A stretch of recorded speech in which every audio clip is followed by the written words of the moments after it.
वो धरती पुत्र मुलायम सिंह यादव थे और ये गगन है। ये गगन आपको भरोसा दिलाता है कि इस धरती से लेकर गगन तक का जो भी सफर होगा आप लोगों के साथ मिलकर तय करूंगा और इस पूरे सफर में आप लोगों को ही मजबूत बनाकर जाने का मैं काम करूंगा। बहुत लोग आएंगे साहब, आपके बीच आएंगे, कहेंगे गगन यादव नेतागिरी कर रहा है। अरे तो कौन नहीं कर रहा है नेतागिरी, ये बताओ कौन नहीं कर रहा।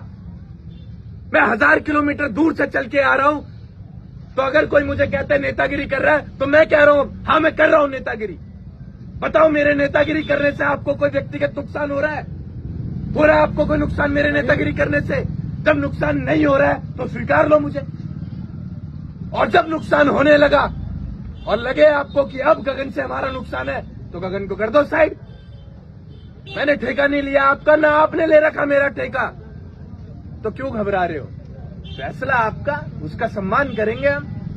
आप माला पहनाएंगे तो इसका भी सम्मान करेंगे, आप जूते मारेंगे तो उसका भी सम्मान करेंगे, लेकिन आप तभी मार सकते हैं तभी जब आप हमारे साथ उस संघर्ष और चुनौती वाले रास्ते में चले हो। अगर आप हमारे साथ नहीं चले हो तो ना तो हमें आपकी माला की जरूरत, और जूते की तो सोच मत लेना, हमारा जूता बहुत तेज लगता है फिर उनको। लेकिन साथ अगर दोगे तो आपकी गर्दन नहीं झुकने दूंगा, चाहे अपनी गर्दन मुझे कटवानी पड़ जाए, ये मैं वादा करके जा रहा हूं।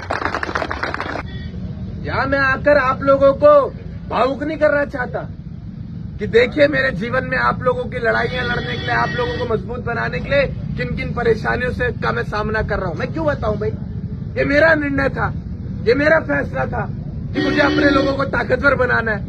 जब फैसला मैंने लिया आपको ताकतवर बनाने का, तो आज मैं अपनी परिस्थितियां क्यों गिनवाऊं कि आज किन किन कमियों का, किन किन समस्याओं का मुझे सामना करना पड़ रहा है। करना पड़ेगा सामना, और अभी जितना सामना करना पड़ रहा है परेशानियों का, आने वाले समय में, भविष्य में इससे ज्यादा हमें कठिनाइयों का सामना करना पड़ेगा, और हम चुनौतियों के लिए तैयार हैं।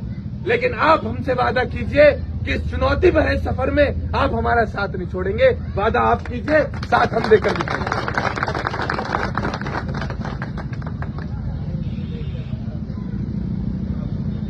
साहब मैं तो युवाओं से कहना चाहूंगा, मेरे बड़े भी अगर बैठे हैं तो वो इस बात से अगर सहमत हो तो मेरे को बोले कि हाँ बेटा तू बढ़िया बात बोल के गया है।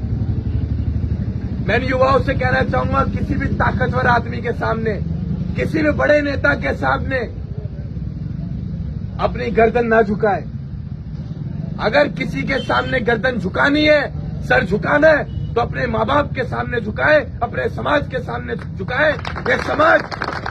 ये समाज और आपके माँ बाप के हृदय से निकली जो आवाज होगी, जो दुआएं होंगी, वो आपको कामयाबी की तरफ लेकर जाएंगी। वो नेता आपको कभी कामयाब नहीं बनाएगा। सहमत है मेरे बड़े मेरी इस बात से? इस समाज में और इस समाज के आने वाले युवाओं को एक नई दिशा और दशा देने के लिए आपका ये भाई, आपका ये बेटा गगन यादव आया है, जो आपको गुलामी की जंजीरों को तोड़कर आपको खुले आसमान में, इस खुले गगन में उड़ने का मौका देकर जाएगा। अब फैसला आपको करना है, आपको जंजीरों में जकड़े रहना है, बंधे रहना है, या खुले गगन में इस गगन यादव के साथ उड़ना है। फैसला आपका। मैं आपके बीच आज आया हूं, मैं कल भी आऊंगा। मुझे जब जब आप बुलाएंगे मैं तब तब अपनी भूख, प्यास, सुख, चैन, नींद सब कुछ त्याग कर मैं तब तब आपके बीच आऊंगा। अब आप बताएं, क्या मेरा साथ दोगे? तो ये गगन यादव आपको भरोसा दिलाकर जाता है, आप देंगे इसका 1 कदम चलकर साथ, ये गगन यादव देगा आपका 10 कदम चलकर साथ। जय श्री कृष्ण।